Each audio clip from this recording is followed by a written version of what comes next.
And now I'll give the floor to Ana Maria Pacón.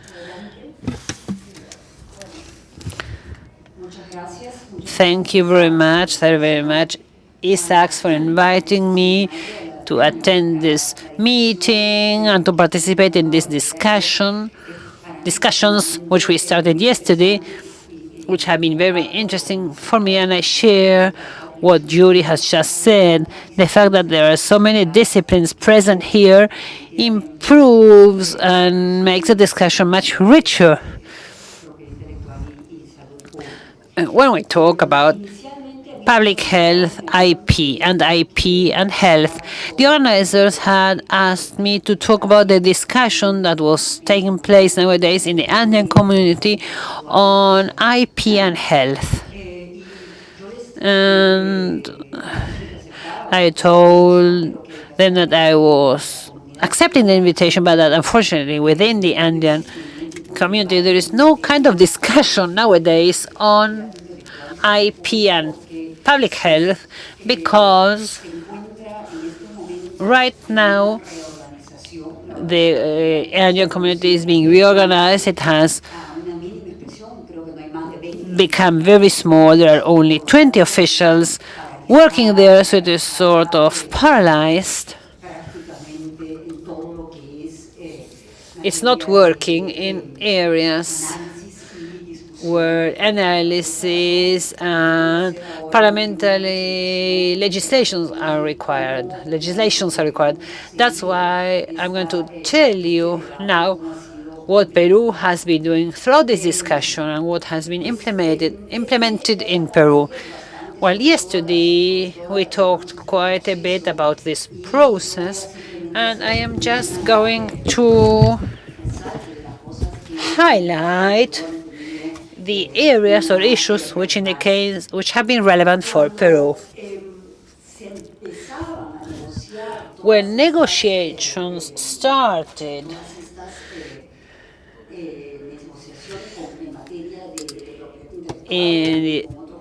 on IP, the discussion in the case of Peru was focused only and dominated and led by the IP office in Peru, in the copy. No other agency or organization was participating. Back then I worked at Indecopy. It was our discussion. It was only Indecopy officials. Most of them were lawyers, and until the 90s,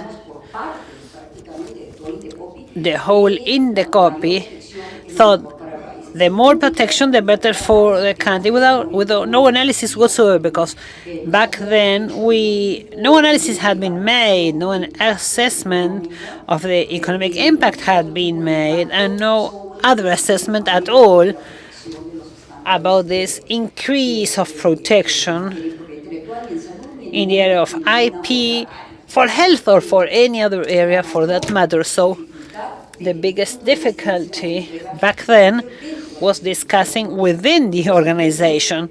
I was saying when we talk to others, it's clear what we have to say. When we were negotiating bilaterally with the U.S., it was clear that each party was going to defend its own interest, but the earlier coordination discussions on negotiations were exhausting too, because there was this belief, the more protection, the better.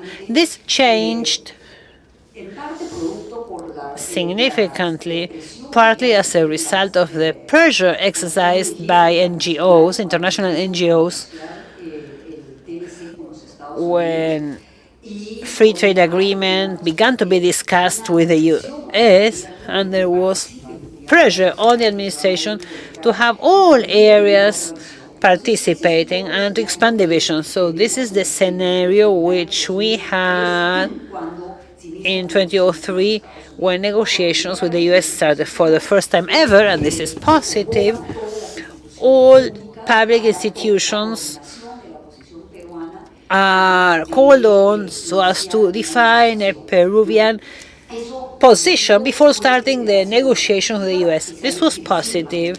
We still have this process. This working group is still existing and it is participating in all negotiations. And also for the first time we had impacts analysis on the free trade agreement and on the impact the negotiations were with the US would have in Peru. And so there were three surveys or reports, one sponsored by the Ministry of Health, the second one by the CAF, and the third one carried out by the second one carried out by a private company, and the third one carried out by Indecopy. There are others. There's one by the IDB. So there was this explosion, but unfortunately this approach lost momentum because no other studies were done later on the implementation, on the impact of the implementation of the FTAs. So this is the scenario we had in Peru. If you look at the data in Peru, well, it's not different from what was said yesterday. Out of the patent applications in Peru, most of the applications are submitted by foreigners. And most of the patents are granted to foreigners. 5 or 6% belong to companies or people in Peru, and 95% are or are submitted by foreign companies. And this is usually the case. The number of domestic patent application has been increasing. This has been driven by Indecopy, and if we look at the information of 10 years ago, it was just 1% of local applicants and local patents. So there has been an increase here. And if you look at the total number of patents granted in the pharmaceutical area, the pharmaceutical area has the largest share. 40% of the total number of patents granted, applied for and granted in Peru. In all the other areas, the remaining 60%, well, we have no such big player. The next one is only 18% for patents for products of daily use. So the pharmaceutical arena is still the most important one.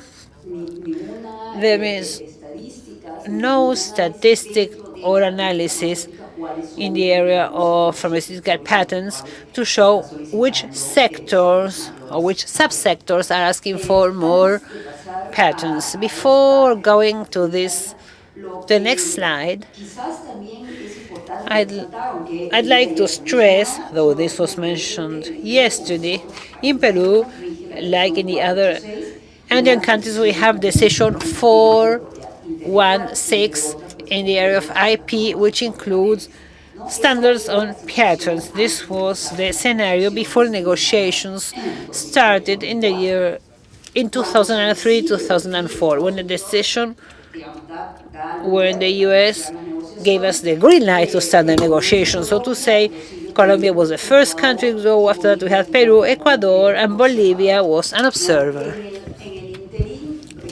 In the meantime, Ecuador withdrew because they had a negotiation problem with the US, and only Colombia and Peru were left, but not as a bloc, but as two countries participating in bilateral negotiations with the US. And the negotiations were carried out by both countries, but they didn't have a unified position. The goal was not to work as a bloc because everybody said, we are working at a different pace than Colombia. We want to go faster, and that's what they did. So in December 2005, Peru completed the negotiations, while Colombia still had some time to go. As you already know, when you are in the process of ratifying FTA, there was a change in the administration. No, in the US Parliament, the FTA had not been approved by the US Parliament. Right then, there was a change in parliament composition in the US in 2006. The Democrats won, and in order to sign the FTA with Peru and the other ones that were still pending with Colombia and Panama, asked for some changes to be introduced. This was in 2007. Those changes requested by the senators of the Democratic Party were even more positive than what had been approved in 2005. So it's actually the two parties, the Democrats and the Republicans, their differences helped us, Peru, to get better conditions for the protection of IP. The negotiations back then, and this is still the case today, were secret. Unfortunately, there is very little public discussion about the wording. For example, today the TPPs are secret. You don't have access to them. You can see them through WikiLeaks, but you cannot see them in full because a commitment has been, because negotiators have signed an NDA. So the information you get is just of a general nature. You don't get the details. We just get some information through WikiLeaks. So this shows how the negotiations are carried out and how. Well, I have to acknowledge that if you compare the current negotiations with the ones carried out 10 years ago, well, there are improvements, but there is still too much secrecy. I like this cartoon. I don't have it in Spanish, but it shows how negotiations are carried out. It's really, or rather than negotiation, it's in the case of the FTA, we have learned a lot along the way, but this is the way of how we get to a final result. We can see this in the 2007 protocol, which eventually improved our rights. Here we have to remind the difference between technical and political negotiations. Now, to show you how protection has increased and how the principles related to IP and public health were implemented in Peru. Decision 486 clearly shows how these TRIPS provisions are taken up. I've seen Korea and some other people saying, why haven't you used the flexibility? And it's true, we did little use of the flexibilities because back then it was the first time negotiations were carried out to come under an international treaty. And it's not so much that we didn't want to make use of the flexibility. The case was that we didn't want to go into a file or a legal case with the US. So 5 countries back then decided that we would keep as close as possible to TRIPS, and that later on within each country the IP offices should interpret the treaties in a more open way, but that we shouldn't have a discussion or a conflict with the US early on. That's why we didn't use some of the flexibilities allowed for in TRIPS. In the area of patentability, we repeat what 27.1 of TRIPS says. The second one was an area where there was a lot of discussion because in the past there was a standard which is repeated just the same way because we didn't want to go into a conflict. We didn't want to make a political decision. There were heated discussions between the technicians and the ministers, and a decision was made not to change anything.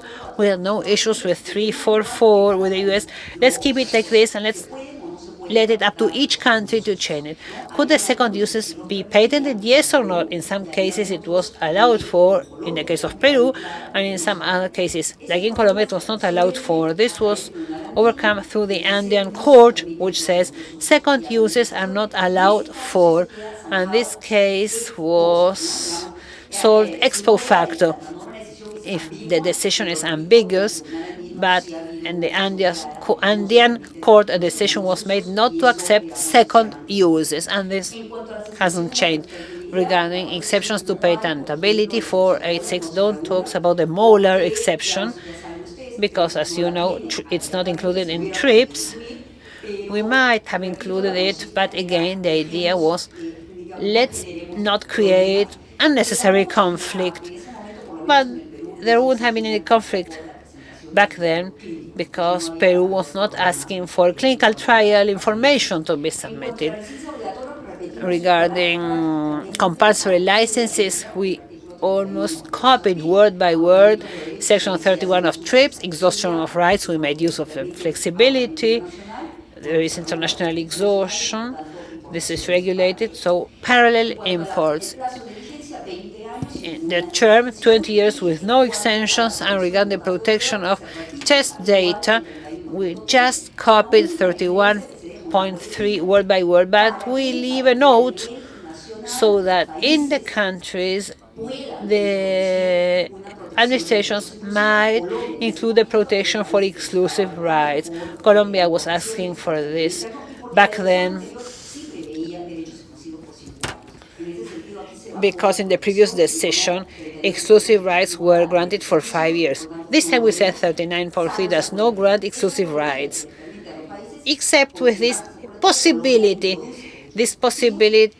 which countries had and which Colombia took up, which as it actually introduced specific rights. This case was taken to the Andean court, which originally said there is an issue here with Decree 28.5 from Colombia, which goes against the Andean legal framework, and 486 was amended, and now it read that each country could introduce those exceptions. So this is basically what we had in public health and 486, which are the difference which we can get with the APC of Peru and the US.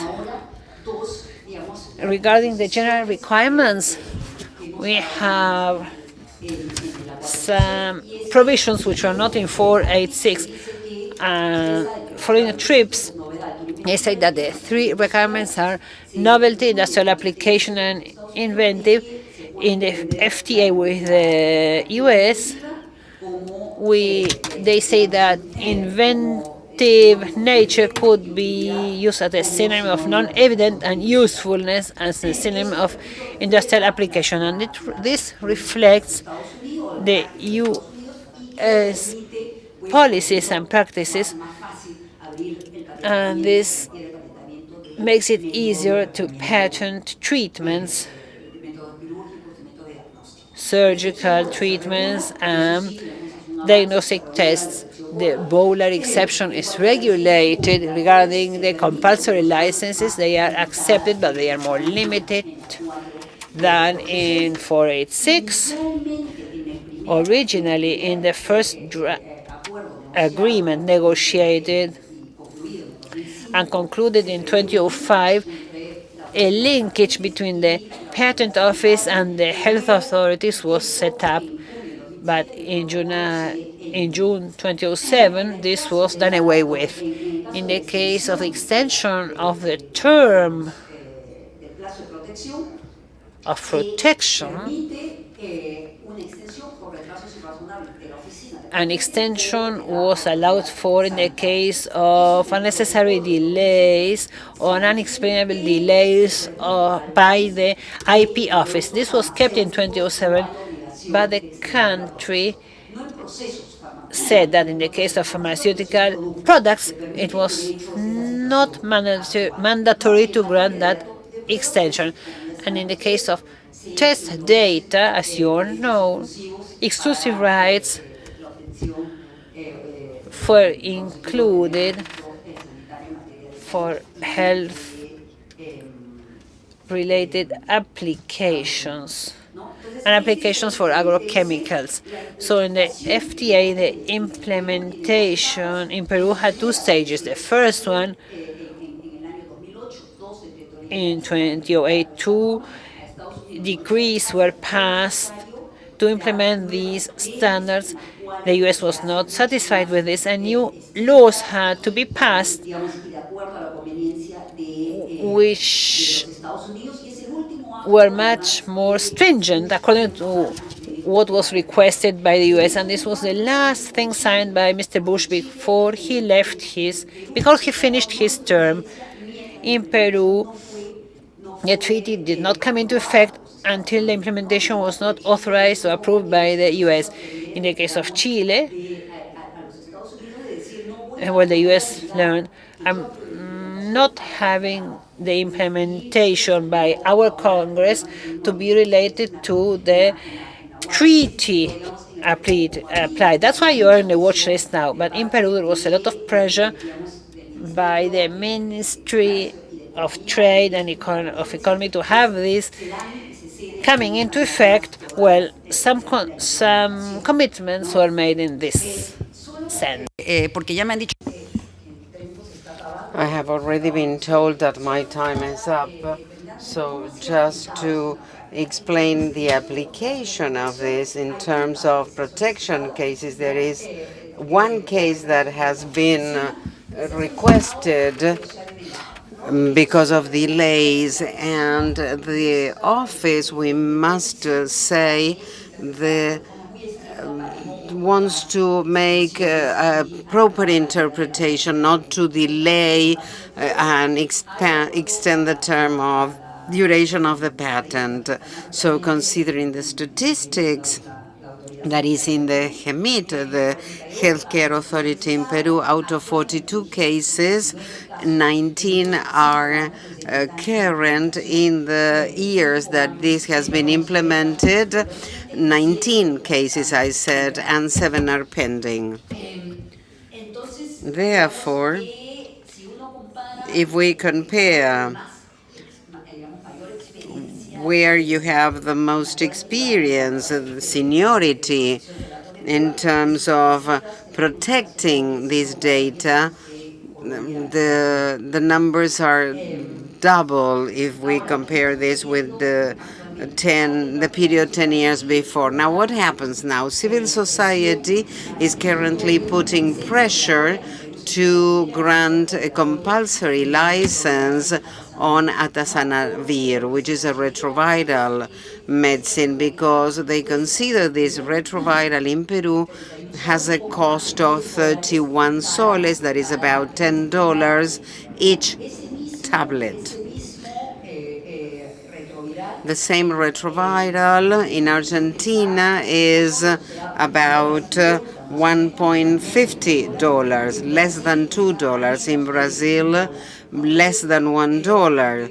So Peru is negotiating. Peru is a smaller country, smaller than Argentina, smaller than Brazil, and therefore the Bristol mayor's patent holder of atazanavir does not want to concede a lower price, and they explain that in Argentina and Brazil the price is lower because they sell many more tablets. In Peru they would sell a lesser number of tablets. On the other hand, the patent office said they are not going to grant compulsory licenses. They are aware of the discussion in place, and this will not be declared of public interest. We have 26,000 HIV patients that receive medical attention in the country, and they say this is not a matter of public interest. Negotiations, we may mention TPP. Susancel mentioned this treaty. These are secret negotiations. What we know it through WikiLeaks, and we know they are requesting more protection. And the Peruvian government is quite strong and doesn't want to yield. So, as a conclusion, to considering everything that has been said in these 2 days, what we still have in these spaces that are more and more restricted, we can use the flexibilities. We have to acknowledge that in implementations, in practical cases, I can see that we have a willingness to have a strict interpretations, which is positive. There is a change. From the moment I started negotiating to this time, I think that change has happened. It is more open, more positive. Other disciplines are being involved. The idea that more protection was better is changing, but we need more training, and we also need what we had in 2004, more diagnosis about the impact that was left behind, and the studies were not done again. And in matters of health, I was discussing this with my colleague in the Ministry of Health. We need to understand the impact on health of the TLC implementation. Thank you very much. Bueno, muchas gracias, Ana María. Realmente. Thank you, Ana Maria. It's been very good. We now understand the situation in Peru and in the Andean region. And now we have an approach that was necessary.